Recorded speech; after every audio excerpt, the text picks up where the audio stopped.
பிஸ்மில்லாஹ் அல்ஹம்துலில்லாஹ் வஸ்ஸலாத்து வஸ்ஸலாமு அலா ரசூலில்லாஹ் அம்மா பஅத் ரப்பி ஷ்ரஹ் லி ஸத்ரி வ யஸ்ஸிர் லி அம்ரி வஹ்லுல் உக்தத்தம் மின் லிசானி யஃப்கஹு கௌலி ரப்பி ஸித்னி இல்மா. அஸ்ஸலாமு அலைக்கும் வரஹ்மத்துல்லாஹி வபரகாத்துஹு. அன்பிற்குரித்தான சகோதர சகோதரிகளே, அல்ஹம்துலில்லாஹ் முழு குர்ஆன் தஃப்ஸீர் வகுப்பினுடைய இந்த தொடர்ச்சியில் இப்போது நாம் பக்கம் 47 பார்க்க போகிறோம். Page number 47. சென்ற பக்கம் 46வது பக்கத்தில் வட்டியை பற்றியான செய்திகள் ஆரம்பமானது. வட்டி வாங்கக்கூடியவனுடைய உதாரணம், அவனுடைய நிலை என்ன. 46A 46Bயில் அல்லாஹ் வட்டி அளிக்கிறான், வியாபாரத்தை பெருக்குகிறான், சதக்காவை பெருக்குகிறான் என்பதை பற்றி அல்லா தஆலா சொல்லி காமிச்சான். 46Cயில் பார்த்தோம், வட்டியை விட்டு விடுங்கள் என்று முஃமின்களுக்கு அல்லா தஆலா சொல்லக்கூடிய ஒரு அறிவுரை. அடுத்ததாக இறுதியாக 46Dயில் நம்ம பார்த்தது, கடன் கொடுத்தவங்களுக்கு அவகாசம் கொடுங்க. அதில் என்னென்ன மாஷால்லா சிறப்புகள் இருக்குது, அதில் நிறைய செய்திகளை நம்ம பார்த்தோம், உங்களுக்கு ஞாபகம் இருக்கும். அல்ஹம்துலில்லாஹ் அதில் நமக்கும் நல்ல என்ன சொல்வது நற்செய்திகள் எல்லாம் இருக்குது. அதை நம்மளும் இன்ஷா அல்லாஹ் வாழ்க்கையில் கடைபிடிக்கிறோம். கடைசியாக 281வது வசனம் என்ன வசனம்? அது குர்ஆனிலேயே இறுதியாக இறக்கி அருளப்பட்ட வசனம். ஆயத்து ரிபான்னு சொல்லுவாங்க. எதாவது ஆயத்து ரிபான்னு சொல்லுவாங்க.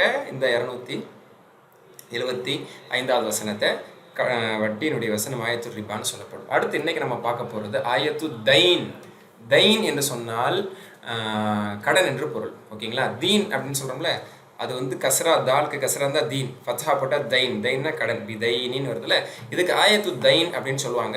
குர்ஆன்லேயே மிகப்பெரிய வசனம் இதுதான் மிகப்பெரிய வசனம். ஒரு பக்கம் முழுக்க யாயுல்லதீன ஆமனூன்னு ஆரம்பித்து இந்த பக்கம் முடிகிற வரைக்கும் 282, அதாவது 282வது வசனம். இதுதான் குர்ஆன்லேயே மிகப்பெரிய வசனம், பிக்கஸ்ட் ஆயா ஆஃப் குர்ஆன். ஓகேங்களா?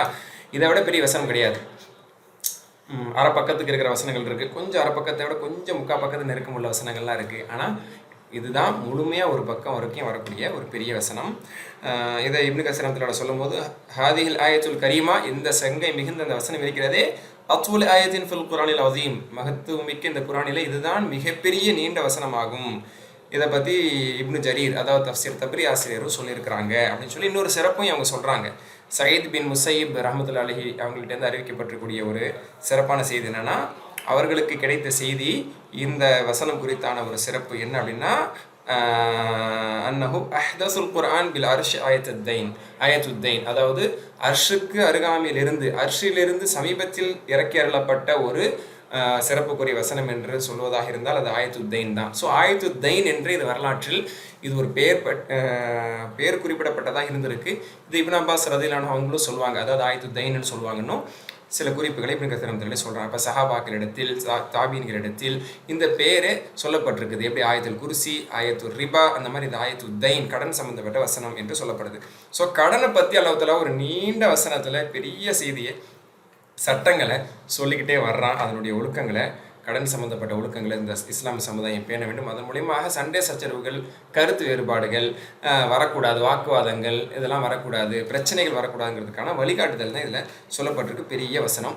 ஆனால் அல்ஹம்துலில்லாஹ் இதை நம்ம ஓரளவுக்கு சுருக்கமாகவே பார்த்துடலாம். ஆனால் இந்த பக்கத்தில் சில பின்னணி அழகான சம்பவங்கள் அதெல்லாம் கொஞ்சம் இருக்குது. நல்ல ஒரு வரலாறு, பனி இஸ்ராயீலருடைய ஒரு முக்கியமான ஒரு சிறப்புமிக்க ஒரு வரலாறுலாம் இருக்குது, வரலாற்று குறிப்பில் இருக்குது. அதெல்லாம் நான் சொல்கிறேன். மற்றபடி வசனத்தினுடைய விளக்கம் என்பது, விரிவுரை என்பது ரொம்ப சுலபமானதான். இன்ஷா அல்லாஹ் இன்றைக்கி நம்ம ஒரு 30-35 நிமிஷத்தில் கூட நம்ம இதை பார்த்துடலான்னு தான் நினைக்கிறேன். வாங்க, ஏன்னா அடுத்த பக்கம், கடைசி பக்கம் 48வது பக்கம் இருக்கே, அது ரொம்ப ரொம்ப முக்கியமானது. ஆமன ரசூல் இடம்பெறக்கூடியது. அதுக்கு நம்மளுக்கு நேரம் அதிகமாக தேவைப்படும். இதில் நம்ம நேரத்தை கொஞ்சம் சுருக்கமாக கூட பார்க்கலாம். அஊது பில்லாஹி மினஷ் ஷைத்தானிர் ரஜீம். பிஸ்மில்லாஹிர் ரஹ்மானிர் ரஹீம். யா அய்யுஹல்லதீன ஆமனூ إذا تداينتم بدين إلى أجل مسمى فاكتبوه فليكتب بينكم كاتب بالعدل ولا يأب كاتب أن يكتب كما علمه الله فليكتب وليملل الذي عليه الحق وليتق الله ربه ولا يبخس منه شيئا فإن كان الذي عليه الحق سفيها أو ضعيفا أو لا يستطيع أن يمل هو فليملل وليه بالعدل. இது வந்து நம்ம ஃபர்ஸ்ட் பாயிண்டரா முதல்ல பார்த்து முடிச்சிருவோம். ஒரே வசனம் தான் 4 பாயிண்ட் இருக்குமே வரப்போகுது. சரி, ஈமான் கொண்டவர்களே, நம்பிக்கையாளர்களே, இதா ததாயன்தும், நீங்கள் வியாபாரம் செய்தால், ததாயன ததாயனு என்று சொன்னால் வியாபாரம் செய்தல். நீங்கள் வியாபாரம் செய்தால் பிதைனின் கடனுக்கு, அப்போ இப்போ தர்ற கை, அதாவது கொடுத்து வாங்குறதுங்கிறது வேற, காசை கொடுத்து பொருள் வாங்குறது வேற. இப்போ நான் பொருள் வாங்குறேன், காசு அப்புறமா தரங்கிறதுக்கு பேர் கடன். அப்போ கடனுக்கு நீங்கள் வியாபாரம் செஞ்சா, இது கடனுக்கு வியாபாரம் செய்யறதுங்கிறது பொருந்தும், கடன் வாங்குறதும் பொருந்தும். காசு, அதாவது அப்புறமா காசு தர்றேன் அப்படின்னு சொல்லி ஒருத்தர் காசு வாங்கிட்டு அதுக்கு பேர் கடன் சொல்லுவோம். அல்லது ஒரு பொருளை வாங்கிட்டு இதுக்கான பணத்தை நான் நாளைக்கோ கொஞ்ச நாளைக்கு அப்புறமா தரங்கிறது பேரும் கடன் தான். பொருள் வாங்கி கடன்னு சொல்லலாம், அல்லது கடன், காசுக்கு காசு கடனாகவே வாங்குறது, நான் அப்புறம் காசு தரேன்னு சொல்லி. இந்த மாதிரி நீங்கள் இதை இல அஜலி முசம்மன், அது குறிப்பாக முதல்ல இங்கே வியாபாரத்தை பற்றி தான் சொல்கிறான், பட் பொதுவான கடனும் இதில் அடங்கும். சரி, இல அஜலி முசம்மன், ஒரு குறிப்பிட்ட தவணையை முன்வைத்து, ஒரு வாரத்தில் தர்றேன், 10 நாளில் தர்றேன், ஒரு மாதத்தில் தர்றேன், இல்லை நாளைக்கு தர்றேன், என்னமோ ஒன்று, ஒரு தவணையை முன்வைத்து குறிப்பிட்ட ஒரு தவணைக்கு நீங்கள் கடனுக்கு வியாபாரம் செய்தால் ஃபக்துபூ, அதை எழுதுங்க. இவருக்கு இவ்வளோ பணம் கொடுத்துருக்கேன், இவர் எனக்கு இத்தனை நாளுக்கு அப்புறம் தருவார் அப்படின்னு எழுத்துமானமாக அதை நீங்கள் எழுதி பதிவு செய்தே நீங்கள் கடன் கொடுங்க, வாங்குங்க. அப்போ தான் பிரச்சனை வராது.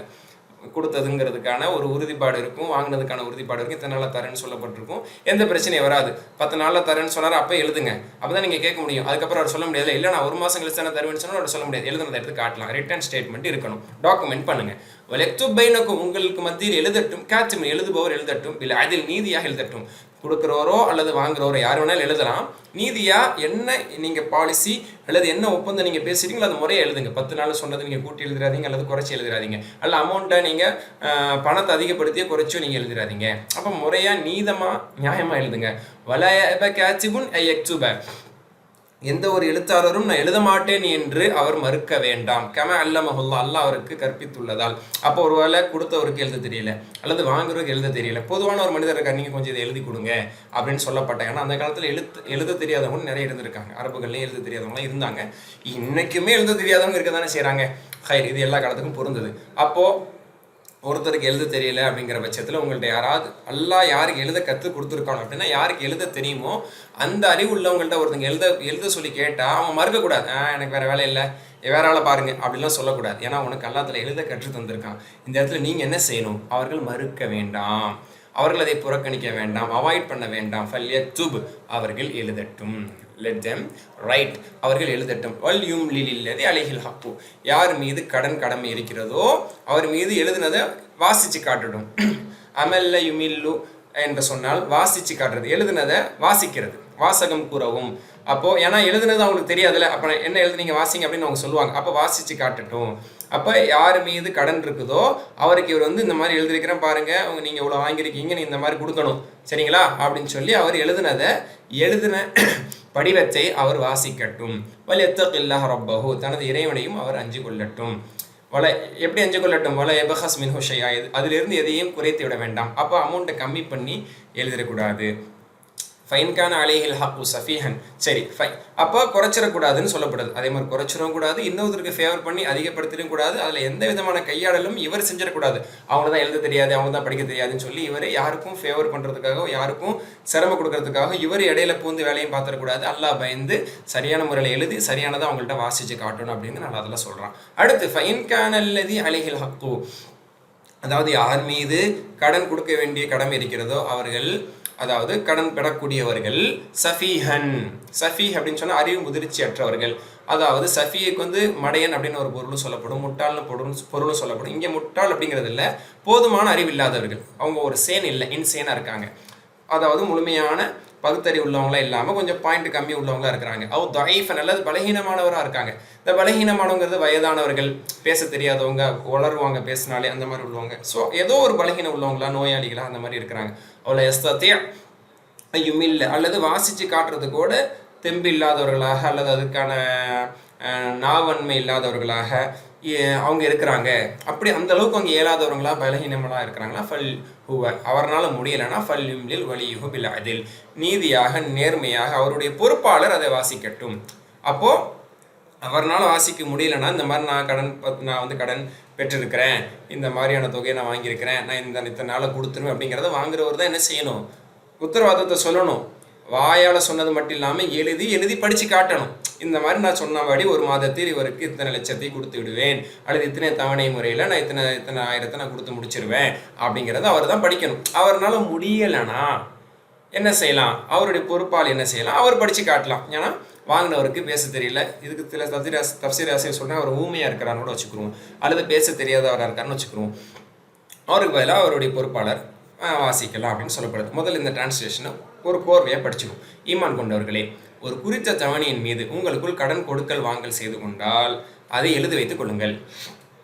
எழுதுபவன் உங்களிடையே நீதியுடன் எழுதட்டும். ஓகேங்களா? ஒரு பொதுவான ஆள் எழுதினார்னா அதே மாதிரி அந்த ரெண்டுல ஒருத்தர் எழுதினாலும் சரி நீதியாக எழுதட்டும். எழுதுபவன் எழுதுவதற்கு மறுக்கக்கூடாது. அதாவது கடன் கொடுக்குறவர் எழுதி கொடுன்னு சொல்றாரு, கடன் வாங்குறவருக்கு எழுத தெரியும்னா அவர் எழுதி கொடுக்கணும். பார்த்துக்கலாம்ப்பா, என்னத்தை எழுதிக்கிட்டு நம்மளுக்குள்ள நம்ம ஃப்ரெண்ட்ஷிப் எப்படிப்பட்டது அப்படின்னு சொல்லி அவர் சமாளிக்க கூடாது. அல்லது கடன் தர்றவர்கிட்ட இவர் எழுதி கேட்குறாரு, வாங்குறவருக்கு எழுத தெரியல, பரவாயில்ல பார்த்துக்கலாம், உன் மேலே எனக்கு நம்பிக்கை இருக்கு, எழுதி தான் தரணும்னு என்ன இருக்கு அப்படின்னு கடன் கொடுக்குறவரும் சொல்ல வேணாம். நீங்கள் ஓவர் ஸ்மார்ட்டாலாம் நடந்துக்க வேணாம். அதான் சொல்கிறான், கொடுக்குறவரோ வாங்குறவரோ யாருக்கு எழுத தெரியுமோ, யார் அங்கே எழுதுனுங்கிற ஒரு சூழ்நிலை தான் அவங்க எழுதட்டும். அல்லது 2 பேருக்கு எழுத தெரியாமல் 3வது நபர் ஒரு பொறுப்பாளர் அங்கே இருக்கிறாரு, பொதுவானவர் இருக்கிறார், அவர் எழுத சொன்னால் அவர் எழுதட்டும். எழுதுபவன் எழுதுவதற்கு மறுக்கக்கூடாது. நீதியாக எழுதுமாறு அல்லாஹ் அவனுக்கு கற்றுக் கொடுத்தபடி அவன் எழுதட்டும். அப்போ முறைப்படி நியாயமாக அவங்க எழுதணும். யாராக இருந்தாலும் சரி கூட்டி குறைச்சி எழுதக்கூடாது. இன்னும் யார் மீது கடன் திருப்பி கொடுக்க வேண்டிய பொறுப்பு இருக்கிறதோ தான் சொன்ன, கடன் வாங்குபவர் அவனே பத்திரத்தின் வாசகத்தை சொல்லட்டும். அப்போ அவர் தானே பொறுப்பாளி, திருப்பி கொடுக்கணும். அவர் வாசகத்தில் அப்படியே எழுதப்பட்டதை எடுத்து வாசிக்கட்டும். அவர் வாசிக்கணும்.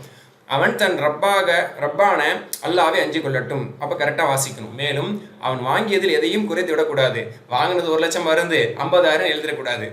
சரியா? அப்போ அப்படி குறைச்சிடக்கூடாது. இன்னும் யார் மீது கடன் திருப்தி கொடுக்க வேண்டிய பொறுப்பு இருக்கிறதோ, அதான் கடன் வாங்கியவர் அவன் அறிவு குறைந்தவனாகவோ, அதான் அவன் தான் வாசிக்கணும் நல்லத்தில் முன்னாடி சொல்லிட்டான்ல, ஒரு விதிவிலக்க சொல்கிறான். சரி, அப்படி கடன் வாங்கினவன் அறிவு குறைவானவனாக இருக்கிறான், அல்லது பாலியம் முதுமை போன்ற காரணங்களால் பலகீனமானவனாகவோ, அல்லது வாசகத்தை கூற இயலாதவனாகவோ, ஊமையாகவோ, அல்லது வாய் உளறல் உள்ளவனாகவோ இருப்பின் அவனுடைய வழி நிர்வாகி பொறுப்பாளி நீதமாக வாசகத்தை அவர் அதை வாசிக்கலாம். அவர் வாசிக்காட்டியாலும் தன்னால் வாசிக்க முடியாட்டியாலும் பொறுப்பாளியை சொல்லி வாசிக்க சொல்லலாம். அவங்க நியாயமாக வாசிக்கணும் என்று சொல்லப்படுது. புரிஞ்சிருச்சா? இதுதான் 4ஆ பிரித்து வந்த வசனத்தைனா ஒரு ஃபர்ஸ்ட் குவார்ட்டர், முதல் கால் பங்கு அப்படின்னு சொல்லலாம். சரி, இது இறக்கப்பட்டதுக்கு ஒரு முன்னணி காரணம் இருக்குன்னு சொல்கிறாங்க, பின்னணி காரணம்னு சொல்லலாம். இப்னு அப்பாஸ் ரலியல்லாஹு அன்ஹுவே சொல்கிறாங்க, லம்மா கதீம நபி ஸல்லல்லாஹு அலைஹி வஸல்லம் மதீனா, நபி ஸல்லல்லாஹு அலைஹி வஸல்லம் ஹிஜ்ரத் செய்து மதீனாவுக்கு வந்த பிறகு மதீனாவில் ஒரு வலிமை இருந்தது. என்னன்னா, வஹும் யூஸ்லிஃபூன ஃபி சிமாரி அஸ்ஸனதீன் வஸலாஸ், 2 வருஷம் 3 வருஷத்துக்கான அறுவடைகள் பழங்களை வாங்குவதற்கு அட்வான்ஸ் பேமெண்ட், அதுக்கு சலஃப் என்றும் சொல்லப்படும். சலஃப் அப்படின்னு சொல்லுவாங்க. சரி, அப்போது அந்த சலம் என்றும் சொல்லப்படும். தான் நான் ஊரில் நினச்சேன். சலம் என்றும் சொல்லப்படும், சலஃப் என்றும் சொல்லப்படும். அதுக்கு அட்வான்ஸ் பேமெண்ட் சொல்லுவாங்க. முழு பேமெண்ட் கொடுக்குறது, அல்லது ஒரு பாதியோ முக்கால்வாசி கால்வாசி கொடுத்துட்டு எனக்கு நீங்கள் இத்தனை மூட்டை பேரிச்சம்பளம் தரணும், இத்தனை கோதுமை தரணும், இத்தனை மூட்டை இல்லை இத்தனை எடைக்கு நீங்கள் தரணும்னு சொல்லி அட்வான்ஸ் பேமெண்ட் பண்ணலாம், தப்பு கிடையாது. மீதியே வாங்கும் போது கொடுத்துருவாங்க. இப்படி அல்லது முழு காசையுமே கொடுத்துட்டு அட்வான்ஸ் பண்ணிடுவாங்க, புக் பண்ணிடுவாங்க. அந்த மாதிரி வாங்கிக்கலாம். இது கூடும். அந்த அடிப்படையில் 2 வருஷம் 3 வருஷத்துக்குலாம் அட்வான்ஸ் பேமெண்ட் பண்ணிட்டு இருந்தாங்க. ஃபகால ரசூலுல்லாஹி ஸல்லல்லாஹு அலைஹி வஸல்லம் இதை அனுமதித்தாங்க. ஆனால் என்ன சொன்னாங்கன்னா, மன் அஸ்லஃப, உங்களில் யார் இப்படி அட்வான்ஸ் பேமெண்ட் பண்ணுவீங்களோ, முற்கூட்டியே நீங்கள் பணத்தை செலுத்துவீங்களோ, ஃபல்யுஸ்லிஃப் ஃபீ கைலின் மஅலூமின், அவர் குறிப்பிட்ட எடைக்காக அவர் தெளிவாக கொடுக்கட்டும். வவஸினின் மஅலூமின், அதே மாதிரி குறிப்பிட்ட எடைக்காக, இல்லை அஜலி மஅலூமின், குறிப்பிட்ட வருடத்துக்காக, 6 மாதத்துக்காக, நான் 1 வருஷத்துக்காக அப்படின்னு சொல்லி தவணையை குறிப்பிட்டு, பொருளை குறிப்பிட்டு, அதனுடைய எடையை குறிப்பிட்டு நீங்கள் செய்யணும். குத்து மதிப்பாக நான் கொடுத்து வைக்கிறேன், உங்கள்ட்ட என்ன வருதோ அப்புறமா பார்த்து வாங்கிக்கிறேன் அப்படின்னு குத்து மதிப்பாக பண்ணக்கூடாது. குறிப்பிட்ட பொருளுக்கு, குறிப்பிட்ட எடைக்கு, குறிப்பிட்ட நாளை முன் வச்சு இந்த மாதிரி நீங்கள் செஞ்சுக்கிறீங்க. அப்போ தான் பிரச்சனை வராது. என்றைக்குமே பார்த்துக்கலாம், கொடுத்து வைப்போம், சொல்லி வைப்போம் அப்படிங்கிறதுல தானே பிரச்சனை வருது. பார்த்துக்கலாம் தானே சொன்னீங்க, இல்லை நான் பார்க்கலான்னு தானே சொன்னேன், இப்போ எனக்கு முடியாதுன்னு சொல்கிறதுனால தான் சண்டை வர்றது, சட்டை கிளிகிறதுலாம். அப்போ என்ன தெளிவாக நீங்கள் இந்த பொருளுக்காக இவ்வளோ எடைக்காக சொல்லி நீங்கள் செய்யுங்க அப்படின்னு சொல்லி நபி ஸல்லல்லாஹு அலைஹி வஸல்லம் சொல்கிறாங்க. புகாரில் 2240 ஹதீஸா இடம்பெறுது. இதை முன் வச்சு தான் அல்லாஹ் இதை இறக்கவும் செஞ்சா. இந்த மாதிரி நீங்கள் முன்கூட்டியே பணம் கொடுத்துட்றீங்க வியாபாரிகள்கிட்ட, விவசாயிகள்கிட்ட. முன்கூட்டியே 6 மாதத்துக்காக, 1 வருஷத்துக்காக, 2 வருஷத்துக்காக, 3 வருஷத்துக்காக கொடுக்குறீங்க அப்படின்னா எழுதி வச்சுக்கிறீங்க. பெரிய அமௌண்ட் கொடுக்க தானே சரிங்க, இத்தனை மூட்டை பேரிச்சம்பழத்துக்காக, இத்தனை மூட்டை கோதுமைக்காக கொடுக்குறீங்கல்ல. அப்போ நீங்கள் வியாபாரம் செய்தால், கடனுக்கு வியாபாரம் செய்தால் ஒரு குறிப்பிட்ட மாதத்தை, குறிப்பிட்ட காலத்தை முன் வச்சு நீங்கள் எழுதி வைங்க. அப்போ தான் பிரச்சனை இல்லை. உங்களுக்கு நான் அட்வான்ஸ் நான் இவ்வளோ பே பண்ணியிருக்கேன், இன்றைக்கி அட்வான்ஸ் பே பண்ணல தானே இன்றைக்குமே பல பிரச்சனை வருது. எவ்வளோ டாக்குமெண்ட் பண்ணக்கூடிய இடத்துலையுமே, இன்றைக்கி பட்டா போடப்பட்டக்கூடிய இடத்துல இருந்தாலுமே கூட, ஒரு காலத்துக்கு நம்ம வந்துட்டாலும் கூட அட்வான்ஸ் பே பண்ணல தான் பெரிய பிரச்சனை வருது. கொடுத்தேங்கிறது, நான் வாங்கலைங்கிறது, அல்லது அது திருப்பி தரமாட்டேங்கிறது, இந்த பாலிசினால தரமாட்டேங்கிறது, இங்கே இவ்வளோ தான் கொடுத்தீங்கிறது, அவ்வளோதான் கொடுத்து இந்த சார்ஜில் அது கழிச்சிட்டோங்கிறது, இப்படி இன்றைக்கி எல்லா பிரச்சனையும் அதுக்கு தான் வருது. அதனால தான் ப்ராப்பராக ஜெனியூனாக அதை டாக்குமெண்ட் பண்ணி அது எழுதப்பட வேண்டும் என்று சொல்லப்படுகிறது.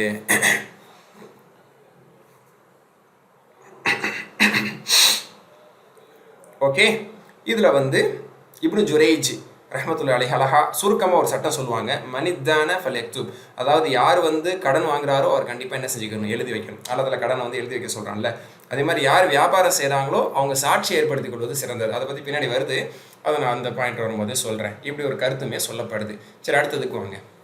பிக்கு வந்துட்டோம். 47 பிக்கு வந்துட்டோம். இதில் அல்லதில் என்ன சொல்கிறான், واستشهدوا شهيدين من رجالكم فإن لم يكونا رجلين فرجل وامرأتان ممن ترضون من الشهداء أن تضل إحداهما فتذكر إحداهما الأخرى ولا يأبى الشهداء إذا ما دعوا.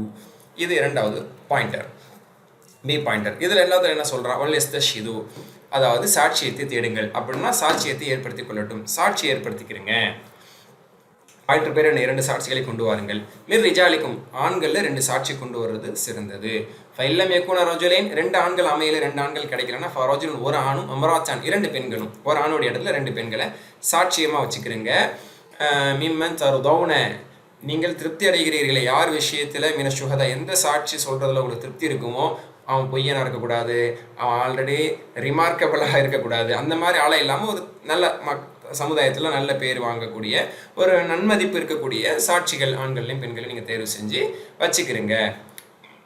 ஏன் இந்த மாதிரி 2 சாட்சி எல்லாத்துல வச்சுக்க சொல்கிறான், அல்லது 2 ஆண் கிடைக்காட்டியா ஒரு ஆணுக்கு பதிலாக ஒரு ஆணுடைய இடத்துல 2 பெண்கள் வைக்க சொல்கிறான். அந்த ததில் எஹ்தாகுமா, அந்த பெண்ணில் பெண்பாலாக எல்லாத்துல சொல்லிக்கிறான். ததில்னா அந்த பெண் வழி தவறினால், அப்படின்னா மறந்து விட்டால்னு அர்த்தம். இந்த இடத்துல தொல்லை எதில்னா வழி தவறுது தான் இந்த இடத்துல. அதாவது வழி தவறுதுங்கிறது என்ன, மிஸ்கைட் ஆறு தானே வழி தவறுது. அந்த மாதிரி அந்த பெண்ணு மறந்துட்டாங்க, மிஸ் பண்ணிட்டாங்க அப்படின்னா, ஒரு பெண்ணு மறந்துட்டா எஹ்தாகுமா, அவ்விருவலில் ஒருத்தி மறந்து விட்டால் ஃபதுதக்கிரை, மற்றொருத்தி அடுத்த ஒரு பெண்மணி, எஹ்தாகுமா அந்த 2 பெண்கள் இன்னொரு பெண்மணி, உஹ்ரானா மற்றொரு பெண்மணி, துதக்கிரா அவர் நினைவுபடுத்தலாம். அதனால 2 பெண்கள் இருக்கிறது சிறந்தது. ஒரு ஆண் ஒரு பெண் மட்டும் போதுமானதல்ல, ஒரு ஆணும் 2 பெண் இருக்கணும். ஏன்னா யதார்த்தத்தில் பெண்களுக்கு இந்த வியாபார விஷயங்கள், இந்த குடுக்கல் வாங்கல் விஷயத்தில் ஆண்கள் அளவுக்கு அவங்களுக்கு எக்ஸ்பீரியன்ஸு, போதுமான அனுபவமும் விளக்கமும் நுண்ணறிவும் இல்லாமல் இருக்கலாம். அதனால 2 ஆண் இருக்கிறது தான் ஃபர்ஸ்ட் ப்ரையாரிட்டி. 2 ஆண் இல்லையா, ஒரு ஆண் 2 பெண் இருக்கணும் அப்படின்னு அல்லா சொல்கிறான்.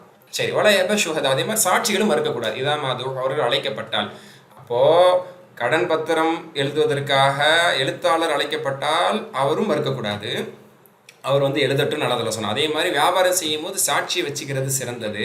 சாட்சியாக 2 ஆண் இருப்பது, அல்லது ஒரு ஆண் 2 பெண்கள் இருக்கணும். சாட்சிக்காக அழைக்கப்பட்ட நாளாக வரமாட்டேன், எனக்கே வம்பு அப்படிலாம் சொல்லக்கூடாது. உண்மையாகவே வம்புக்குரியவன், பிரச்சனைக்குரியவன், அப்படிப்பட்ட ஒரு ரிமார்க்கபிளான நம்மளை வம்புல இழுத்துவிடக்கூடியவன்கிற ஒரு அனுபவம் இருந்துச்சுன்னா நம்ம தவிர்க்கலாம். அது அந்த கேஸ். ஆனால் ஒரு யதார்த்தமாக ஒரு மூமின், ஒரு நல்லடியார் அவருடைய வியாபாரத்துக்கு ஒரு பெரிய வியாபாரம், பெரிய டிரான்சாக்ஷன் பண்ணுறாங்க, நான் கொடுத்துட்டேன், இவங்கள்ட்ட நான் ஒப்படைச்சிட்டேன், இவங்க என்கிட்ட வந்து வாங்கிக்கிட்டாங்க, நீங்கள் சாட்சி அப்படின்னு சொன்னால் நீங்கள் சாட்சியை வாங்க. ஒருவேளை அவர் மறுக்கிறாரு, பின்னாடி வாங்கினவர் மறுக்கிறாரு, அல்லது கொடுக்காமலே கொடுத்துட்டுன்னு இவர் ஏதாவது போய் சொல்ல விரும்புகிறார், பாதி தான் கொடுத்தாரு, முழுசாக கொடுத்துட்டு அவர் ஏமாற்ற போகிறார் அப்படின்னா, நீங்கள் சாட்சியாளர்கள் வந்து நீங்கள் நீதிமன்றத்தில் காதி கேட்கும் போது நீங்கள் சாட்சி சொல்கிறதுக்காக நீங்கள் வரணும். அப்போ சமுதாய அக்கறை என்பது பொதுமக்கள்கிட்ட இருக்கணும். இது 2 பாயிண்டர்லையுமே புரிஞ்சிக்க முடியுதுல. நான் ஒன்று என் வேலை ஒன்றுன்னு போயிட்டு இருப்பேன்லாம் கிடையாது. அப்படி ஒரு முஸ்லீம் இருக்கவே முடியாதுங்க. உன்னை எழுதணும்னு சொல்லி கூப்பிட்டா நீ பொது பஞ்சாயத்தில் நீ எழுத்து மாடமா எழுதுறதுக்கு நீ போகணும். இன்றைக்கி இந்த பணியை நிறைய பேர் செய்வாங்க.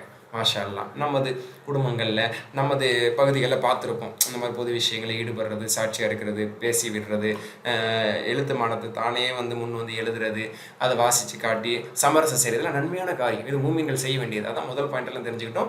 2வது பாயிண்டெல்லாம் தெரிஞ்சுக்கிட்டோம். எனக்கு ஏன் ஒரு வம்பு, நான் ஏன் இதில் ஈடுபடணும்னு சொல்லி ஒதுங்கிலாம் போக முடியாது. பொதுப்பணியில் மக்கள் ஈடுபடக்கூடியவர்களாக தான் இருக்கணுங்கிறத இது மூலமாக தெரிஞ்சுக்க முடியுது. சரி, ஓகே. அப்போ இதனுடைய கண்டினியூட்டி என்ன, தவிர நீங்கள் சாட்சி ஏற்கக்கூடிய உங்கள் ஆண்களில் இருவரை சாட்சியாக்கி கொள்ளுங்கள். அதாவது எழுதி கொள்ளுங்கள்ங்கிறது ஒன்று. அதை தாண்டி எங்கெல்லாம் சாட்சி தேவையோ, அதாவது கடனுக்கு மட்டும்தான் எழுதணுங்கிறது கிடையாது, கடனுக்கும் சாட்சி ஏற்படுத்தலாம். அதே மாதிரி வியாபாரத்துக்கு தான் எழுதணுங்கிறது கிடையாது, வியாபாரத்துக்கும் சாட்சி ஏற்படுத்திக்கலாம். கடன், வியாபாரம் எல்லாமே இதில் பொருந்தும். ஓகேங்களா? ஓகே. அப்போ 2 சாட்சியை நீங்கள் ஏற்படுத்தி கொள்ளுங்கள். ஆண்கள் இருவர் கிடைக்காவிட்டால் சாட்சியங்களை நீங்கள் பொருந்தி கொள்ளக்கூடியவர்களிலிருந்து ஆடவர் ஒருவரையும் பெண்கள் இருவரையும் சாட்சியாக எடுத்துக்கொள்ளுங்கள்.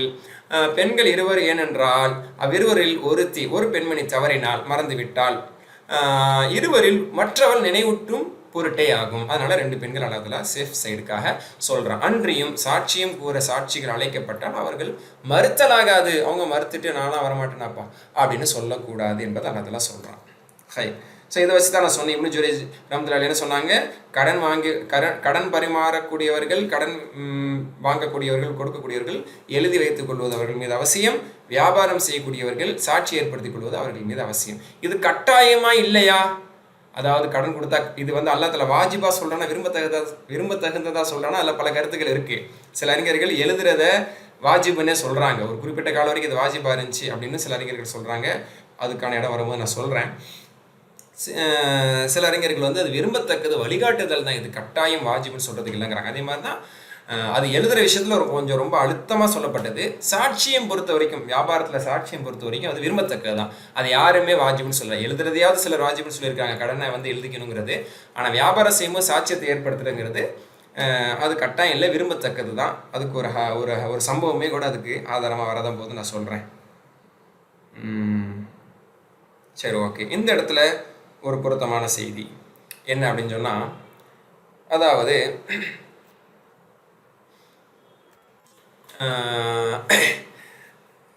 கத்தாதா ரஹ்மத்துல்லாஹி அலைஹி இந்த செய்தியை சொல்கிறாங்க. மாஷா அல்லாஹ். கத்தாதா ரஹ்மத்துல்லாஹி அலைஹி பற்றி நம்ம சென்ற பக்கத்தில் கூட அவங்களுடைய ஒரு முக்கியமான செய்தியை நம்ம சொன்னோம்.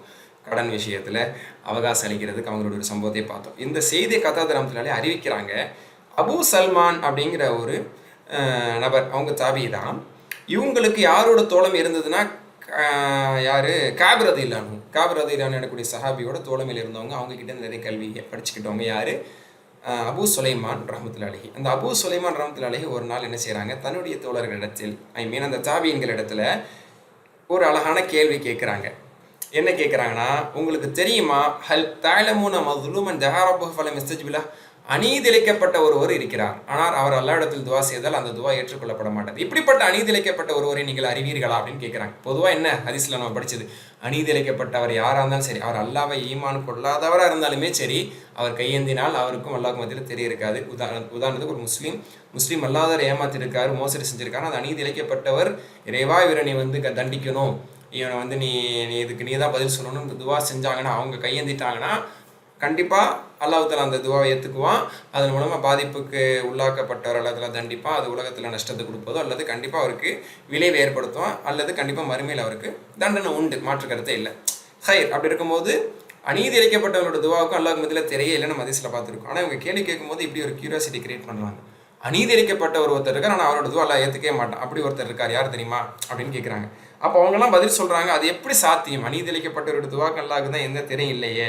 அப்படிங்கும் போது இவங்க சொல்கிறாங்க, இவங்க அபு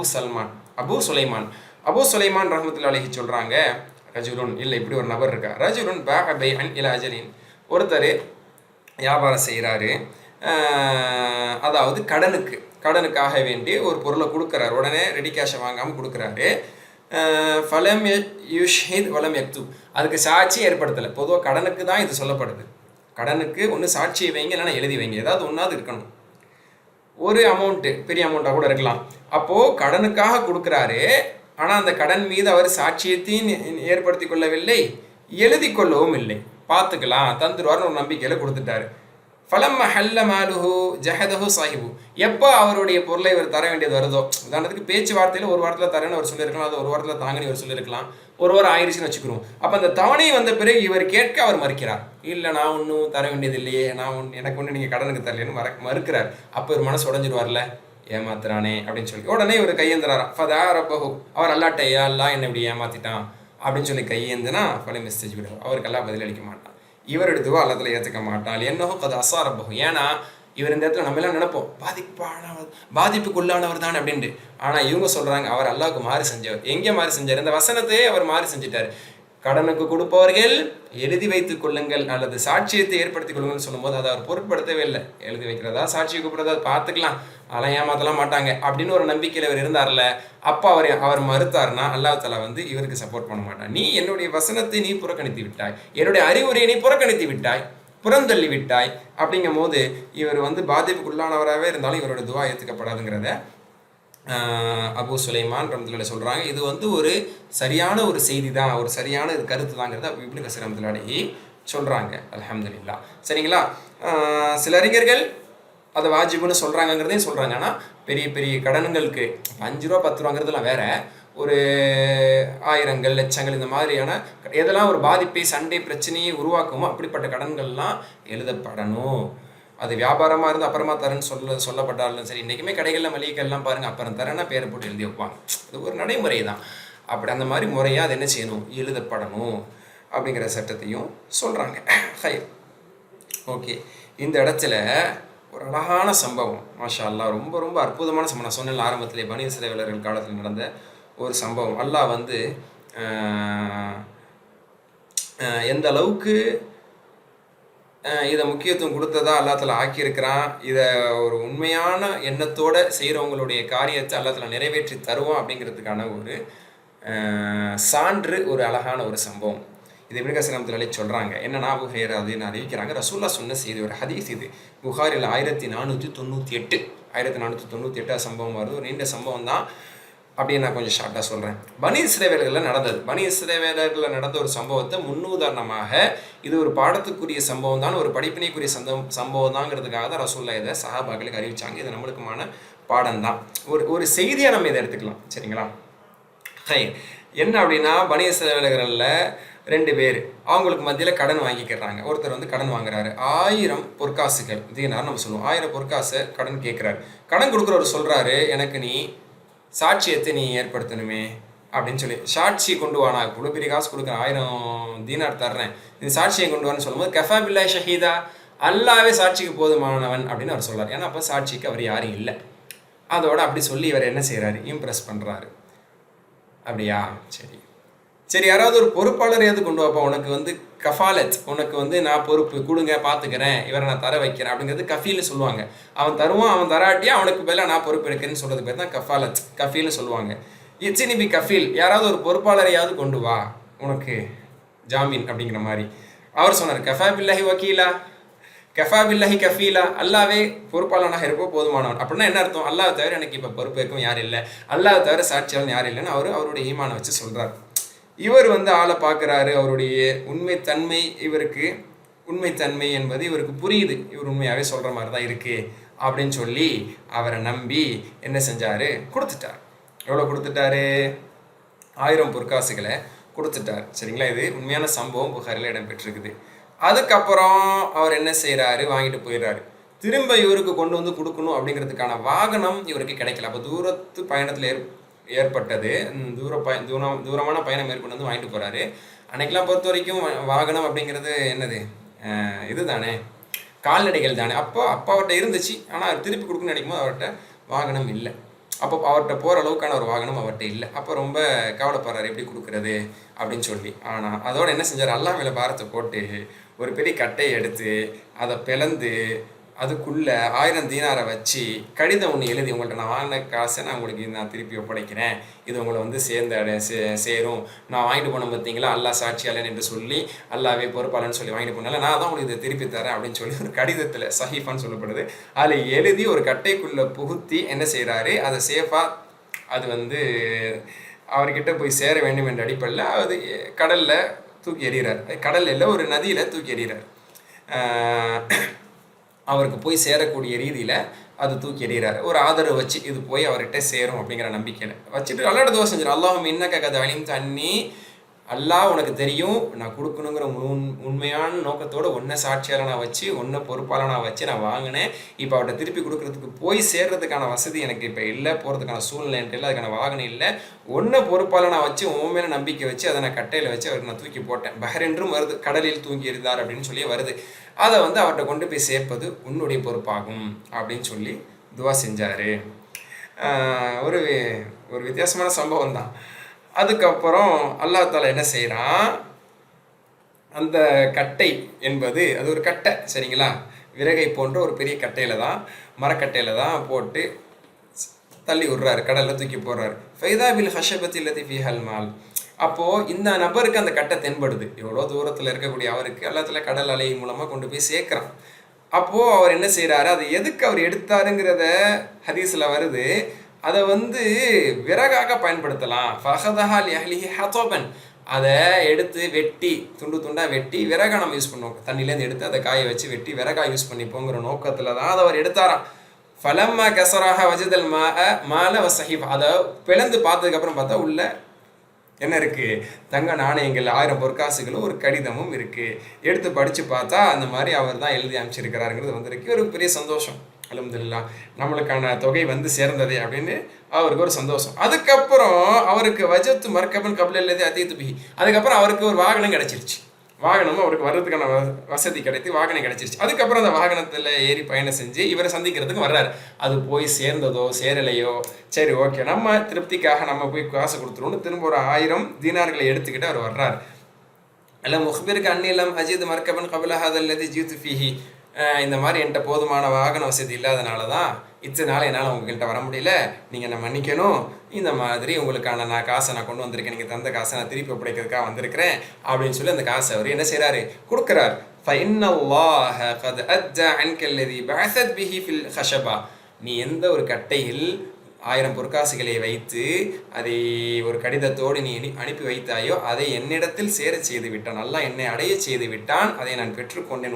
உன் பொருளையும் உன் காசையும் உன்னுடைய கடிதத்தையும் நான் பெற்றுக்கொண்டேன். ஃபன்சரிஃப் பி அல்ஃபிக ராஷிதன், நீ உன் பாதையை பார்த்து நீ கொண்டு வந்த 1000 எடுத்துக்கொண்டு நீ தாராளமாக புறப்படலாம் என்று அவர் சொல்லி அனுப்பினார். அதனால் அவன் ஆல்ரெடி அனுப்பிச்சது எனக்கு கடல் வழியாக வந்து சேர்ந்துருச்சு, நீ உன்னுடைய காசை எடுத்து நீ போ, அல்லாஹ் எனக்கு கொண்டு வந்து சேர்த்துட்டான் அப்படின்னு சொல்லி அவங்க சொன்னாங்க. இது ஆதரவுபூர்வமான சம்பவம். முஸ்னத் அஹ்மதுல இது இருக்குது, சஹி புகாரில இது இருக்குது. மாஷா அல்லாஹ். இதில் என்ன ஒரு பாடத்துக்காக படிப்பினைக்காக சொல்கிறாங்க அப்படின்னா, அதாவது இன்னைக்கு இது வந்து குரானில் 282 வசனமா, இந்த வசனத்தில் இது வந்து நம்மளுக்கு சட்டமாக சொல்லப்பட்டுருச்சு. பனி இஸ்ரவேலர்களுக்கு இது ஒரு அறிவுரையாக சொல்லப்பட்டிருக்கலாம். அந்த அடிப்படையில் ஒரு உண்மையான ஒரு மூமின் கொடுக்க வேண்டும் என்ற உண்மையான உணர்வோடு அவர் வாங்கினால அல்லாஹ் அவர் கொடுக்க செய்கிறான். ஏன்னா பனி இஸ்ரவேலர்கள் நடக்கக்கூடிய சம்பவங்கள் எல்லாம் நிறைய அற்புதங்கள் நபிமார்கள் மூலமாக சரி நிறைய மிராக்கிள்ஸ்லாம் நடந்திருக்கு.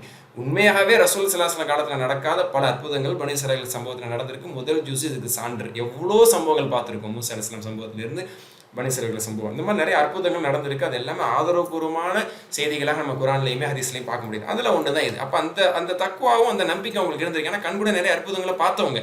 அப்போ இப்படி போட்டால் கொண்டு போய் சேர்த்துருவாங்க. அவரோட ஆழமான ஈமான் அவருக்கு அந்த நம்பிக்கையை கொடுத்தனால தான் அவர் தைரியமாக போட்டிருக்காரு. அதே மாதிரி அல்லாஹ் ஒரு நம்பிக்கை வீணாக்கலை அப்படிங்கிறத இது ஒரு பாடம் படிப்புன்னு எடுத்துக்கணும். நம்மளும் அதுக்காக இந்த மாதிரி செஞ்சிட முடியாது. சரிங்களா? சரி ஓகே. இது வந்து நபி ஸல்லல்லாஹு அலைஹி அவர்கள் ஒரு உணர்வுக்காக வேண்டி நபி ஸல்லல்லாஹு அலைஹி வஸல்லம் இதை வந்து சொல்லி காட்டுறாங்க. ஆனால் இதையும் தாண்டி நம்ம சாட்சியத்தை ஏற்படுத்த வேண்டும், எழுதி வைக்க வேண்டும் என்பதை நம்மளுக்கான கட்டளை என்பதை நம்ம மறந்துடக்கூடாது அப்படிங்கிறதையும் சொல்கிறாங்க. அடுத்த பாயிண்ட் இருக்குவாங்க. ولا تسأموا أن تكتبوه صغيرا أو كبيرا إلى أجله ذلكم أقسط عند الله وأقوم للشهادة وأدنى ألا ترتابوا إلا أن تكون تجارة حاضرة تديرونها بينكم فليس عليكم جناح ألا تكتبوها وأشهدوا إذا تبايعتم. ஓகே, இப்போ இதில் என்ன வருது?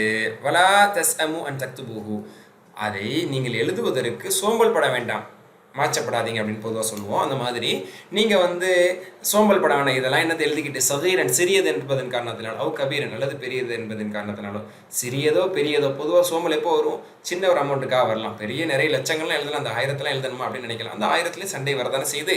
அப்போது ரொம்ப சிறிதுன்னு அது மன்னிக்கப்பட்டது. 5 ரூபா 10 ரூபா அப்படிங்கிற மாதிரி ஒரு பொருட்டே இல்லை, அது ஒரு தர்மம் கொடுக்குற மாதிரியான ஒரு சாதாரணமானது அப்படின்னா அதெல்லாம் விதிவிலக்கு தான். மற்றபடி அமௌண்ட் ஒரு பெரிய அமௌண்ட் அல்லது ஓரளவுக்கான ஒரு சின்ன அமௌண்ட், அந்த மாதிரி எந்த மாதிரியான அமௌண்ட்டாக இருந்தாலும் இல்லை அஜலிஹி அதனுடைய தவணையை குறித்து அந்த தவணையோடு நீங்கள் எழுதுறதுக்கு நீங்கள் சோம்பல் படாதீங்க, அலுப்பு காட்டாதீங்க. அதை வந்து நீங்கள் அசால்ட் என்ற அடிப்படையில் அதை நீங்கள் வந்து விட்டுறாதீங்க என்று சொல்லப்படுது. ذَلِكُمْ أَقْسَطُ عِنْدَ اللَّهِ ذَلِكُمْ أَقْسَطُ عِنْدَ اللَّهِ, இப்படி நீங்கள் எழுதுறது தான் அல்லா இடத்துல நீதியானது. சோர்வு நீங்கள் சோம்பல் காட்டாமல் கம்மியாக இருந்தாலும் அதிகமாக இருந்தாலும் அல்லாஹ் சொல்கிறானே அப்படின்னு நீங்கள் அல்லாவுக்கு கட்டுப்பட்டு இது அல்லாவுடைய சட்டமாச்சு அல்லாவுடைய கட்டளையாச்சு அப்படின்னு நீங்கள் எழுதுறீங்க பார்த்தீங்களா, அது எழுதி பாதுகாக்கிறீங்க பார்த்தீங்களா, இது அல்லாஹ்க்கு நீங்கள் கட்டுப்படுறதுனுடைய அடையாளம். இது நீதியானது. அல்லா இடத்துல வாக்குவம் இன்னும் உறுதியானது. ஷஹாதா சாட்சியத்திற்கு இதுதான் உறுதியானது. இந்த சாட்சி தான் செல்லும், வாயெல்லாம் செல்லாது. நான் சொன்னனே அன்னைக்கு நீ சொன்னியே இப்படிலாம் நான் சொன்னனே அந்த பேச்சுக்கள் அடையலை. சாட்சியத்திற்கு எழுத்து மாடம் தான் மிக மிக உகந்தது. அல்லது நபர்கள் வந்து ஒரு 2 சாட்சி வந்து நான் வேற ஆட்கள் மற்ற ஆட்கள் வந்து சாட்சி சொல்வதுதான் உகந்தது. அதனால தரத்தாப் நீங்கள் சந்தேகம் படாமல் இருப்பதற்கு இதுதான் சிறந்தது, நெருக்கமானது. அதனால நெருக்கமானது. அப்போ சாட்சி வந்துட்டா யாரையும் சந்தேகப்பட முடியாது. சாட்சி யாரும் போய் சொல்ல மாட்டாங்க. அதே மாதிரி எழுதி வச்சது கண் கூட எழுதி வச்சு கையெழுத்திடப்பட்டதை யாரும் இன்னும் செய்ய முடியாது. அப்போ இதுதான் நெருக்கமானது. பிரச்சனை இல்லாமல் இருப்பதற்கு சரியான சாட்சியாக இது அங்கீகரிக்கப்படுவதற்கு இதுதான் பொருத்தமானது, நெருக்கமானது, சரியானது. இல்லான் தக்குன்னு திஜாரச்சன் ஹாதரதும் துதிரோனஹா. இதோட சின்ன விதிவிலக்கு என்ன எடுத்துக்கலாம்னா, இல்ல எனினும் அண்ட் தக்குன திஜாரத்தன் ஹாதிரத்தன் ரொக்கமான வியாபாரம், நேருக்கு நேரான எதம்பி எதுன்னு சொல்லுவாங்க, கைக்கு நீங்கள் செய்யக்கூடிய வியாபாரமாக இருந்தால் பைனக்கும் உங்களுக்கு மத்தியில் காசை கொடுத்தீங்க, பொருள் வாங்கினீங்க, அந்த மாதிரி. அல்லது பண்ட மாற்றம், ஒரு பண்டத்தை கொடுத்தீங்க, இன்னொரு பண்டத்தை வாங்கினீங்க. இப்படி பண்ட மாற்றமாக ஆன் ஸ்பாட் டிரான்சாக்ஷனாக ஆன் ஸ்பாட் ஒரு என்ன சொல்கிறது, ஒரு கொடுக்கல் வாங்கலாக இருந்தால் ஃபலை சலைக்கும் ஜுனாகும் அல்லா தக்துபு. அதை எழுதாமல் இருக்கிறதுல பிரச்சனை இல்லை. கடைக்கு கொடுத்து கையில் வாங்குறதை எழுதி வச்சுக்கணும் அவசியம் கிடையாது. உங்களுக்கு கணக்கு வேணும், நீங்கள் சப்மிட் பண்ணணும்னா அதை எழுதி வச்சுக்கிறீங்க. ஆனால் சட்டப்படி இஸ்லாமிய ஷரீஅத் சட்டப்படி உடனே நீங்கள் வியாபாரம் செய்கிறத எழுதி வைக்கணும் அவசியம் கிடையாது. நாளைக்கு தரேன் இல்லை கொஞ்ச நாளைக்கு அப்புறம் தரேங்கிற கடனுக்கு வியாபாரம் செஞ்சாலோ அல்லது ஒருத்தர் ஆளுக்கு காசு கொடுத்து கடனுக்கு காசு கொடுத்து அப்புறமா வாங்கிக்கிறதா சொன்னாலும் அதை எழுதி வச்சுக்கணும். இதை எழுதி வச்சுக்கிறது சிறந்தது. இல்லைனாலும் இது ஒரு விதிவிலக்கு தான். கைக்கு கை நீங்கள் மாற்றிக்கிறதுல நீங்கள் எழுதி வச்சுக்க தேவையான அதில் பிரச்சனை இல்லை. காசு கொடுத்தாரு, பொருள் வாங்கினார், போயிட்டே இருக்கிறீங்க. வஷிது இதாக தபாயாச்சு. ஆனால் நீங்கள் சாட்சியை வச்சுக்கிறது நல்லது. கொடுத்துட்டேன், வாங்கிட்டேன். ஆனால் பெரிய பொருள் இன்றைக்குமே கூட ஒரு பெரிய பொருள் விற்கும் போது, ஒரு பெரிய ஒரு காஸ்ட்லியான பொருளை விற்கும் போதெல்லாம் என்ன செய்வாங்க, இந்த நான் கொடுத்துட்டேன் பார்த்துக்கிறேங்க அப்படின்னு வாங்கும் போதே ஒரு 2 பேர் வாங்க போயிருந்தாங்கன்னு வச்சுக்கிறீங்களேன். ஒரு யதார்த்தத்தை சொல்கிறேன்.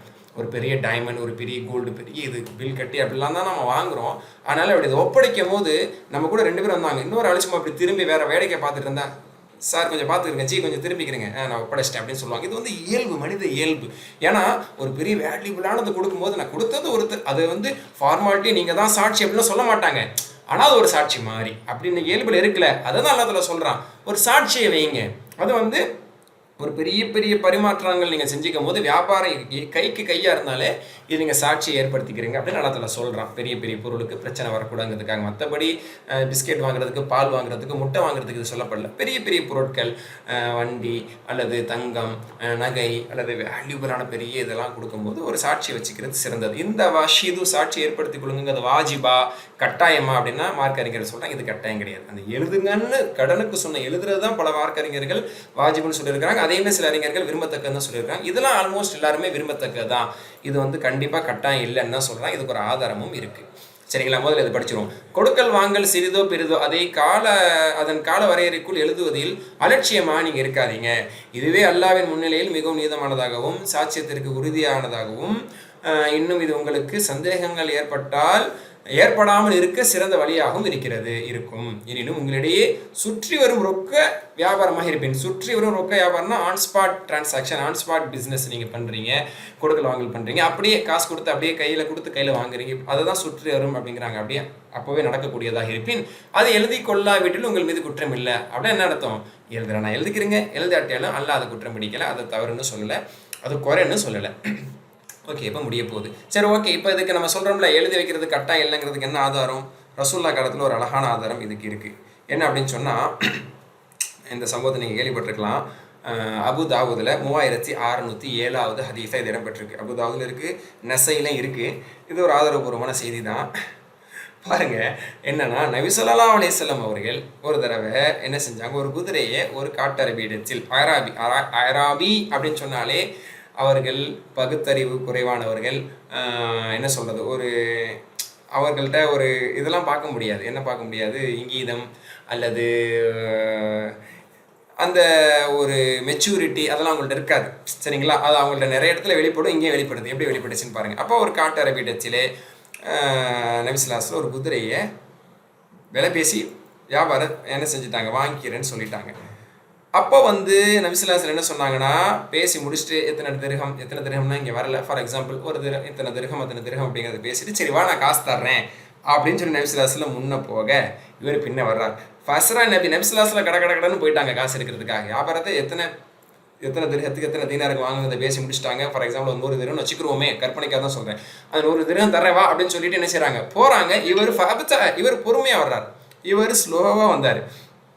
ஸ்லோவாக வரும்போது அதற்கிடையில் என்ன நடந்துச்சு அப்படின்னா, இவர் குதிரையோட தானே வர்றாரு. பொதுவாக அவர் குதிரை வியாபாரம் தெரியும். அப்போ இடையில வேற சில நபர்கள் வந்து ரிஜாலும் சில பேர் வந்து நான் வாங்கிக்கிறேன் நான் வாங்கிக்குவேன்னு கேட்கும்போது அவருக்கு மனசு மாறுது. எவ்வளோ தருவீங்க அப்படின்னா அவங்க வந்து அவங்கள்ட்ட கொஞ்சம் கூடுதலான விலையை சொல்கிறாரு. அவங்களும் சரி தர்றேன் அப்படின்ட்டாங்க. அப்போ இவருக்கு மனசு மாறுது. ரசூல்லா விலைக்கு வியாபாரத்தை பேசி முடிச்சுட்டு காசு தர்றேன்னு வாண்டு போயிட்டே இருக்கிறாங்க. இடையில வந்தவங்க வந்து காசு கூட தரதுக்கு தயாரானதுமே இவர் கொஞ்சம் தடுமாற்றத்துக்கு ஆளாயிட்டாரு. அப்போ ரசூலுல்லாஹி வந்தாங்க, வந்து கூப்பிட்டாங்க, என்ன பண்ணிட்டு இருக்கீங்க வா. ஃபனாதல் ஆராபி நபி ஸல்லல்லாஹு அலைஹி வஸல்லம் அவர்கள் வரும்போது இவர் கத்தி கூப்பிடுறாரு. கத்தி கூப்பிட்டு சொல்றாரு, நீங்க வந்து இந்த குதிரையை இந்த விலைக்கு தான் வாங்கிக்கிறணும். வாங்கிக்கிறதா இருந்தால் உங்களுக்கு நான் தர்றேன், இல்லாட்டி நான் இவங்களுக்கு கொடுக்க போறேன், மற்றவங்களுக்கு கொடுக்க போறேன் அப்படின்னு அவர் சொல்றாரு. அப்போ நபி ஸல்லல்லாஹு அலைஹி வஸல்லம் சொல்றாங்க, நான் தான் உன்ட்ட வாங்கிட்டேனே, அவளே சகாது இப்போ தாத்துஹு மின்க், உன்ட்ட நான் அதை விலை கொடுத்து தான் நான் வாங்கிட்டேனே, ஆனால் இப்போ என்ன திரும்ப நீ வாங்குறதா இருந்தால் வாங்கிக்கிறீங்க, இல்லாட்டி கொடுக்க போகிறேங்கிற என்ன பேச்சு மாறுதே சரியில்லை அப்படிங்கும் போது நான் உங்களை விற்கலாம் இல்லையே அப்படிங்கிறாங்க. அப்போது நபி இப்படி சொல்லும் போது மற்றவங்களுக்கே கோவம் வந்துருச்சு. ரசூல்லா வாங்கிட்டேங்கிறாங்க, நான் விற்கவே இல்லைங்கிற, என்ன யார்கிட்ட பேசிட்டு இருக்க தெரியுதா இல்லையா அப்படின்னு சொல்லி எல்லாரும் என்ன செய்கிறாங்க, சத்தத்தை உயர்த்துறாங்க. அப்போ அவன் சொல்கிறான், சாட்சி சாட்சி உங்களுக்கு நான் வித்துங்கிறதுக்கு என்ன சாட்சி? சாட்சி இல்லை. அப்போ அதாவது வியாபாரத்துக்கு சாட்சிங்கிறது அவசியமும் இல்லை, கட்டாயம் இல்லை. அந்த அடிப்படை நபி ஸல்லல்லாஹு அலைஹி வஸல்லம் சாட்சி ஏற்படுத்தலை. சாட்சி கொண்டு வாங்க அப்படிங்கிறான். அப்போ வந்து முஸ்லீம்கள் அப்பவும் கோவப்படுறாங்க, நபி ஸல்லல்லாஹு அலைஹி வஸல்லம் அவர்களுக்கு சாட்சியா? அவங்களுக்கு சாட்சி வந்தால் தான் அதை ஏற்றுக்கணுமா?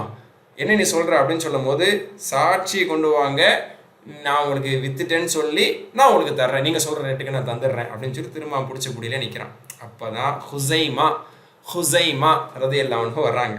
ஹுசைமா ரலியல்லாஹு அன்ஹு வந்துட்டு, சாட்சி தானே, நான் தான் சாட்சி, அவங்க உன்ட்ட வாங்கிட்டாங்க, அதுக்கு நான் சாட்சியாக இருக்கேன் அப்படின்னு சொல்லி அவங்க என்ன செஞ்சாங்க, சாட்சி பகன்றார்கள்.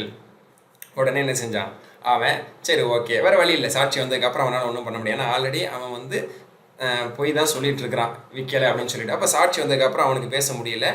அவன் வந்து நபி ஸல்லல்லாஹு அலைஹி வஸல்லம் எந்த விலைக்கு பேசுனாங்களோ அந்த ரேட்டுக்கு கொடுத்துட்டு போயிடுறான். இப்போ ரசூல் ஸல்லல்லாஹு அலைஹி வஸல்லம் ஆச்சரியம் கேட்டாங்க ஹுசைமா ரலியல்லாஹு அன்ஹு கிட்ட, பிம ஷஹித்த பிம தஷது, எந்த அடிப்படையிலமா நீங்கள் சாட்சி சொன்னீங்க? நீங்கள் தான் இல்லையே நான் வாங்கும் போது, எந்த அடிப்படையில் நீங்கள் சாட்சி சொன்னீங்க அப்படின்னு கேட்கும்போது நபி ஸல்லல்லாஹு அலைஹி வஸல்லம் நெகிழ்ந்து போகும்படியான ஒரு பதிலை சொன்னாங்க. ஆனால் அஷ்ஹது அன்னக கத் பஅத்தஹு, நீங்கள் அல்லாஹ்வுடைய தூதர், அல்லாஹ்வுடைய தூதராகி நீங்கள் பொய் சொல்ல மாட்டீங்கன்னு எனக்கு தெரியும். அதனால் அந்த இடத்தில் நான் இல்லாத போதிலும், அதை நான் பார்க்காத போதிலும், அதை நான் கேட்காத போதிலும் உண்மை தூதராக ஏற்ற நான் உண்மைப்படுத்தும் வண்ணமாக நான் சாட்சி சொன்னேன். அல்லாஹ்வுடைய தூதர் பொய் வைக்க மாட்டார் என்ற அடிப்படையில் அந்த முழு நம்பிக்கையில் உமக்காக நான் சாட்சி சொன்னேன் அப்படின்னு சொன்னதுக்கப்புறம் நபி ஸல்லல்லாஹு அலைஹி வஸல்லம் சொன்னாங்க, ஹுசைமாவுடைய சாட்சி ஒரு சாட்சி 2 சாட்சிக்கு சமமானது என்று நபி ஸல்லல்லாஹு அலைஹி வஸல்லம் அந்த இடத்துல அறிவிப்பு செய்தார்கள். இது அபூதாவுதுல இடம்பெற்றிருக்குது. இது மாஷா அல்லாஹ் ஒரு நல்ல ஒரு சம்பவம். இதுலேருந்து அழகான சில கருத்துக்களை எடுத்துக்கலாம். இங்கே முக்கியமான கருத்து என்னன்னா, குதிரைங்கிறது ஒரு பெரிய வியாபாரம் தான். அப்போ வியாபாரம் செய்யறதுக்கு சாட்சி இருந்தால் ஏற்படுத்திக்கலாம், ஆனால் இல்லாட்டியாலும் தவறில்லை. சாட்சி இல்லாமல் நபி ஸல்லல்லாஹு அலைஹி வஸல்லம் வியாபாரம் செஞ்சுருக்காங்க அப்படிங்கிறத பார்க்க முடியும். இந்த இடத்துல கூட சாட்சி இல்லாமலேயுமே நீங்கள் யாரும் வியாபாரம் செய்ய வேணாம் அப்படின்லாம் இங்கே நபி ஸல்லல்லாஹு அலைஹி வஸல்லம் சொல்லலையே. அந்த சாட்சியை நினைத்து சந்தோஷப்பட்டாங்க. அப்போ சாட்சி இருப்பது சிறந்தது, சாட்சி இல்லாமலும் வியாபாரம் என்ன செய்யலாம். ஆனால் கடன் கொடுப்பது, கடன் வாங்குவது, கடனுக்கு வியாபாரம் செய்வதாக இருந்தால் அதை எழுதி தான் வைக்கணும். சில அறிஞர் கருத்தின்படி அது கட்டாயம், சில அறிஞர் கருத்தின்படி அது விரும்பத்தக்கது. ஆனால் அது வந்து ரொம்ப வலியுறுத்தப்பட்டது, அது மாற்று கருத்து அல்ல அப்படிங்கிறத நம்ம புரிஞ்சிக்க முடியுது. ஸோ ஓகே, ஃபைனல் பாயிண்ட்டுக்கு வந்துட்டோம். அவுது பில்லாஹி மினஷ் ஷைத்தானிர் ரஜீம். வலா யுதார்ர காத்திபுன் வலா ஷஹீத் வஇன் தஃஅலு ஃபஇன்னஹு ஃபுஸூகுன் பிகும் வத்தகுல்லாஹ வயுஅல்லிமுகுமுல்லாஹ் வல்லாஹு பிகுல்லி ஷைஇன் அலீம். வலா யுதார்ர காத்திபுன், எழுதுபவர் துன்புறுத்தப்பட மாட்டார், துன்புறுத்தப்படக்கூடாது. வலா ஷஹீதுன், அதே மாதிரி சாட்சி சொல்பவரும். என்ன அப்படி அர்த்தம் அப்படின்னா, எழுதுபவரையோ சாட்சி சொல்பவரையோ யாரும் துன்புறுத்திடக்கூடாது. நீ வந்து மாற்றி சாட்சி சொல்லுண்டு, கடன் கொடுப்பவரோ கடன் வாங்குபவரோ அவங்களுக்கு ஃபேவராக இப்படி சொல்லு அப்படி சொல்லுன்னு அவங்க இஷ்டத்துக்கு சொல்லக்கூடாது. அவங்க நியாயமாக தான் சொல்லுவாங்க, யாருக்கும் ஃபேவர் பண்ண மாட்டாங்க. அதனால் சாட்சி சொல்ல வந்தவங்களையோ எழுதுபவர்களையோ நீ எனக்கு ஃபேவராக சொல்லு, எனக்கு சாதகமாக எழுது, எனக்கு சாதகமாக சாட்சி சொல்லுன்னு யாரையும் கஷ்டப்படுத்தக்கூடாது. இப்படி அவர்கள் துன்புறுத்தப்படக்கூடாது, துன்புறுத்தப்பட மாட்டார்கள், துன்புறுத்தப்படக்கூடாது அப்படின்னு அல்லாஹ் சொல்கிறான். வயின் தஃஅலு, அப்படி யாராவது நீங்கள் அவங்களுக்கு நெருக்கடி கொடுத்து கம்மியாக உள்ளது அதிகமாக சொல்ல சொல்லி அல்லது அதிகமாக உள்ளது கம்மியாக சொல்ல சொல்லி இப்படிலாம் நீங்கள் அவங்கள நீங்கள் விலை பேசணும்னு பார்த்தீங்க, அல்லது அவங்கள நீங்கள் வந்து உங்களுக்கு தோதுவாக நீங்கள் அவங்களுக்கு அவங்களுக்கு நெருக்கடி கொடுத்து அல்லது மிரட்டல் கொடுத்து நீங்கள் பண்ணீங்க ஃபைனோ ஃபசூக்கும் பிக்கும், அது பெரிய பாவம் உங்கள் மீது, அது பெரிய பாவமாக. வத்தகுல்லா, அல்லாஹ்வை அஞ்சு கொள்ளுங்கள். யுஅல்லிமுக்குமுல்லாஹ், அல்லாஹ் உங்களுக்கு கற்பிப்பான். அல்லாஹ் பொதுவாக அஞ்சு கொண்டால் அல்லாஹ் உங்களுக்கு ஞானங்களையும் கல்வியும் உங்களுக்கு களத்தில் கற்பிப்பான். ஆனால் இப்படிலாம் திருட்டு வேலை பார்த்தீங்க அப்படின்னா அல்லாஹ் உங்களை தண்டிப்பான் அப்படிங்கிறது அதில் அடங்கியிருக்கு. அல்லாஹ் நிச்சயமாக மேலும் அல்லாஹ் பிகுல்லி ஷைஇன் அலீம், ஒவ்வொரு விஷயத்தையும் நன்கறிந்தவனாக இருக்கிறான். இதுதான் பாயிண்டர் லாஸ்ட்டில் தீங்கு செய்யாதீர்கள் அப்படின்னு நம்ம பார்க்குறோம். ஓகேங்களா? இப்போ டிரான்ஸ்லேஷன் படித்தாலே புரிஞ்சிடும். ஆனால் அவ்வாறு நீங்கள் வியாபாரம் செய்யும் போதும் சாட்சிகளை வைத்துக் கொள்ளுங்கள். வியாபாரம் செய்யும்போது சாட்சியை வச்சுக்கொள்ளுங்க, அதான் சிறந்தது. அன்றியும் எழுதுபவனையோ சாட்சியையோ உங்களுக்கு சாதகமாக இருப்பதற்காகவோ வேறு காரணத்திற்காக துன்புறுத்தக்கூடாது, வற்புறுத்தக்கூடாது. நீங்கள் அப்படி செய்வீர்களாயின் அது உங்கள் மீது நிச்சயமாக பாவ செயல். அல்லாஹ்வுக்கு அஞ்சு கொள்ளுங்கள், ஏனெனில் அல்லாஹ் தான் உங்களுக்கு நேரிய இவ்விதிமுறைகளை எல்லாம் கற்றுக் கொடுக்கிறான். தவிர அல்லாஹ்வை எல்லா பொருட்களையும் பற்றி எல்லா விஷயங்களையும் பற்றி நன்கறிந்தவனாக இருக்கிறான்னு சொல்லி முடியுது. அல்ஹம்துலில்லாஹ்.